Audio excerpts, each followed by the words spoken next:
All right, welcome back to the channel. I'm John Modern, real estate broker here in Denver and Golden, Colorado. Today we are talking about Applewood West. Why I'm talking about Applewood West today, it is an extremely popular neighborhood. It's very difficult to get in here, and I recently bought a house here. So I'm gonna be able to tell you what it's like to live here, what it's like to buy here, what the boundaries are, and just kind of like, well, why is it so competitive? Why are there so many buyers trying to get into this small little nook tucked in right against South Table Mountain here? So Applewood West is located right at the base of South Table Mountain here in Golden, Colorado. It's not really part of like walkable Golden, Colorado. So if you're moving to Applewood West, you know you're not going to be walking to downtown. You're going to be taking a bike if the weather's nice, etc., or you're going to be driving. Its distance to Denver is a little bit better than living in downtown Golden, though. I generally drive to Northwest Denver. It takes me about 10 to 15 minutes depending on traffic. The access is really good to get in or out of town, though. We're very close to I-70. We're close to Route 6. And you can kind of jump on either relatively quickly and hop out of town. A little bit about the history of Applewood. Applewood and Applewood West were founded in the mid to late 1800s, and you can guess it for their fruiting trees, Applewood. So the people who came and settled here weren't really gold rush people. They were more interested in the agriculture and feeding the gold rush people. So folks came here, they noticed that fruit trees really flourished in this environment. They planted tons, and there weren't a ton of houses. There were just apple orchards as far as the eye can see. That was kind of the original vision and purpose. And then in the 1950s, when everybody came home from the war and started having all these baby boomers, tons of housing went up. So most of the housing in Applewood and Applewood West started booming in the 1950s and kind of went all the way through today. But I'd say the primary age of homes is anywhere from the 1950s to the late 60s. Typical home styles in this region, I'd say, are ranches, split levels, multi-levels, and you've got a couple of two-stories here and there. You've got some older farmhouses, which are really interesting. You've got older bungalows, but you also have brand new construction. Every now and then a developer will snatch up a big piece of land and build a bunch of really hyper-modern urban farmhouses. So you get a little bit of everything. And the sizes of the houses really range too. You could get a 1,800 square foot single level ranch, or you could get a sprawling ranch that's 3,500 square feet all on one level, or a ranch with a basement. It really just depends. Part of what a lot of people like about living here, though, is that the lot sizes are a little bit larger, especially here in Applewood West. A lot of the lots are 15,000 square foot plus, which means you could put a detached garage. We actually have a little structure at our property that we thought was a shed when we originally bought the house, but the neighbor who grew up next door told us that it was a tiny little barn for a donkey back in the 70s, which is hilarious. So the floor's dirt in there. I keep like all of our garden equipment there, but a donkey lived there for 20 years. So I thought that was kind of interesting. The current price ranges are varied. There's parts of Applewood West that are, dated Hutchison Ranch homes that are, anywhere from 1,800 to 2,200 square feet on a smaller lot. And you can pick up dated ones for about $650. Nicer updated ones go up to about $900 to $1 million.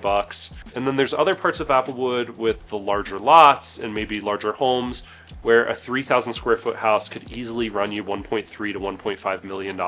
These lots are a little bit bigger, anywhere from 14 to 18,000 feet, give or take. So we actually have voluntary HOA. It's very inactive. They throw on a couple of events a year, but there's no HOA or covenants that you have to follow, and you don't have to participate in the HOA. So there's no fees.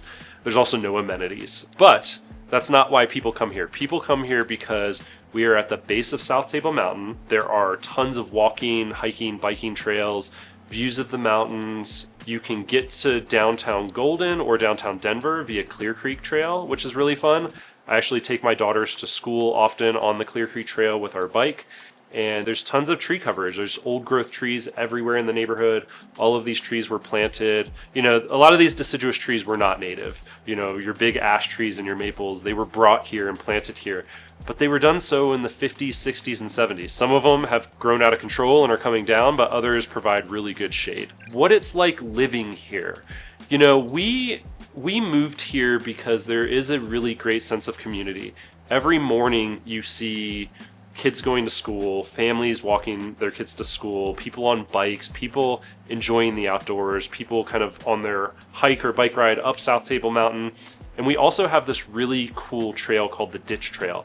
And the Ditch Trail is the Rocky Mountain Ditch, so it's related to water rights, like old Colorado stuff. But there's this little trail next to it, so in the summertime, in the fall, in the spring, it's full of water, but in the winter, mostly it dries up. And we're not the only users. You often see fox, deer, coyotes pretty often. I'd say we see a coyote once every week or once every other week in the neighborhood. And the really cool thing is that during Halloween, all of the houses that back to the ditch trail, or most of them, actually put up a little Halloween station. And it's not just trick or treat.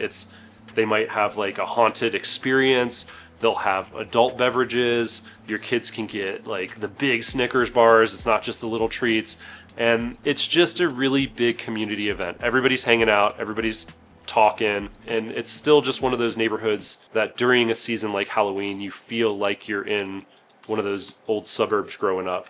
I feel like a lot of that has died in other neighborhoods. Growing up, I remember the neighborhood just being packed with kids trick-or-treating, and I think people are having less and less kids. So if that's the experience you want, you kind of have to pick a neighborhood where other families are engaging in those kind of activities. It's not really a super walkable neighborhood to like restaurants and breweries, but it's close by. It's usually a bike ride away. And since we do get so many days of sunshine, a lot of the time, you'll see the families on those bikes with, the kid seats on them, or our family actually has a bucket bike where the kids sit down in front of us, and we'll go to the brewery, to the restaurant, or to the whatever outdoor event is happening locally.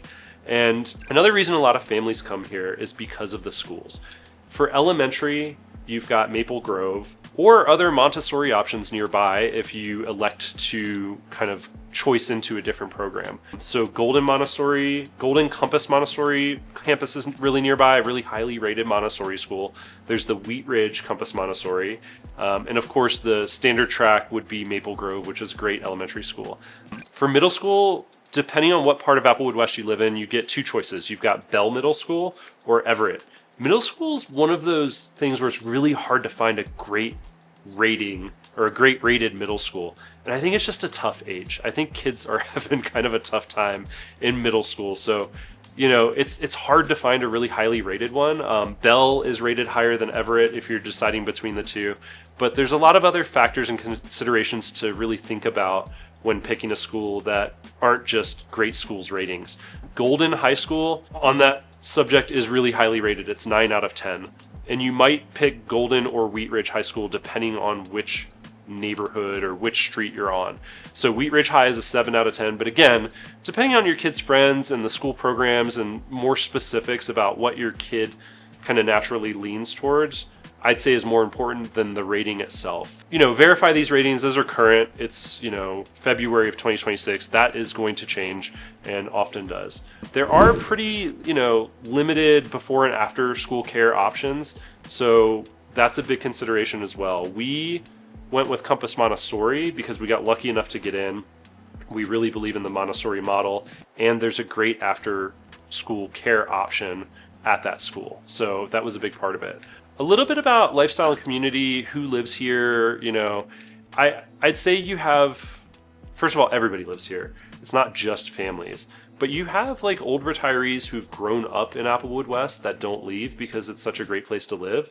And you do have those younger families and a little bit of everybody in between, not just young families. Again, families with middle schoolers, families with high schoolers. This is somewhere you come to kind of plant your roots and see your kids through the entire school, basically 0 to 18. So there are a lot of community events and neighborhood activities though. Before moving to this neighborhood, we knew we wanted to be here because there's a park in the neighborhood called Maple Grove Park. And it's kind of gone away, I'm sure it'll come back, but every Wednesday during the summer, they used to do a food truck on Wednesday nights, and that was really, really cool. And there's other community events that happen at that park, and it's just a really great place, central place for the neighborhood to meet.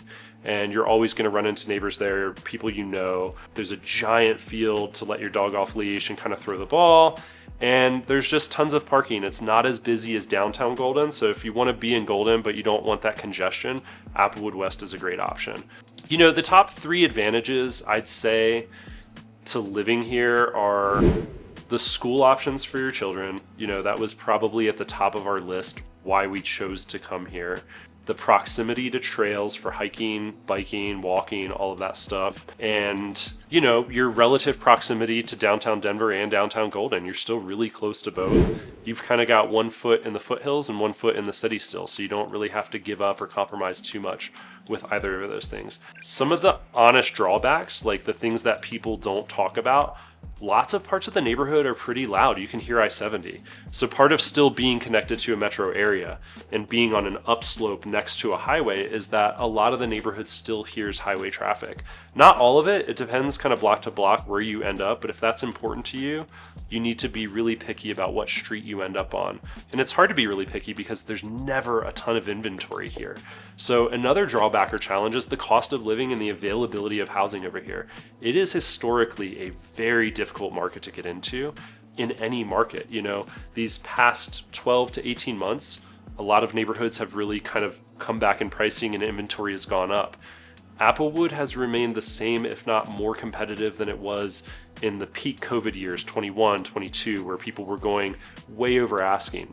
When we bought our house, there were 6 offers and it went decently over asking. There are still multiple offer bidding war situations over here. So if you aren't comfortable with that kind of buying experience, Applewood West might not be a good choice. And I think there's something really unique to Applewood West and neighborhoods like it, but I'll just stick to Applewood West, is that people are still willing to take on projects in this neighborhood because people know this is the long-term house. This is the forever house. Back in 21, 22, folks were buying houses in Broomfield, Westminster, Arvada, and it could be dated, it could be fixed up. They didn't care. There wasn't enough inventory and everyone was just buyer crazy. Once that market switched, inventory went up, rates went up, people became really picky with what they were spending their monthly mortgage on. And for the most part, our advice to buyers or sellers right now is to not leave any projects for these buyers because they are picky. Applewood West, that doesn't really apply. People are still taking on huge projects. And our neighbor's house just sold for over $1 million, and it was completely original, split level, 1970s finish, shag carpet, popcorn ceiling, like really, really not great countertops and cabinets. And they took it on and they've been working on it for almost a year now. So people are still taking on projects over here. They know that equity is going to come back and they know they're going to be here for a long time. Average days on market in Applewood West are about 33 for the past 365 days. Compared to the Denver metro as a whole, that is significantly lower. The average sale price in this neighborhood is $1.24 million. That's average. And the average close to list price ratio is 100.21%. So these are just some hard data figures for the last 365 days to kind of support what I was just talking about. Houses are still selling for more than they're listed for. They're not sitting on the market long.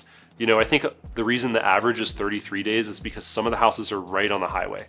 Those houses typically sit for a while. But the ones a little bit more insulated in the neighborhood from the highway, I don't expect them to last more than 3 or 4 days. And that's only so that they can get a bidding war. Most of the time, if the seller didn't know any better, they would just take the first offer in a day. So, these are the these are the trends in this neighborhood. These are the buyer situations. But if you're considering moving here, I do think it's worth the wait. This isn't somewhere that people buy a house for 2 or 3 years to live in and then move on. This is, a lot of my buyers, they bought in, Eastern Wheat Ridge or the Highlands 10 years ago. They had a couple kids or they just want some more space and they want to plant some roots for a long time. This is where they end up. So if you're considering living in Applewood West, I would just say, come prepared, be patient, work with a local expert that is talking to the neighbors. I'm often talking to off-market sellers because I'm sending postcards and farming this area and trying to create opportunities for the buyers I'm working with that are moving out of the Highlands, that are kind of moving west a little for their forever home. And yeah, it might be hard to get into and really competitive, but I think it's worth it. Most of the folks coming here, they're coming here to stay. So if you have any questions about the neighborhood or the area or something I didn't touch on, or you want to bring up other great reasons to live here that you know of because you live here, drop them in the comments below. Don't forget to like and subscribe. We've got more content coming, and I would love to hear from you.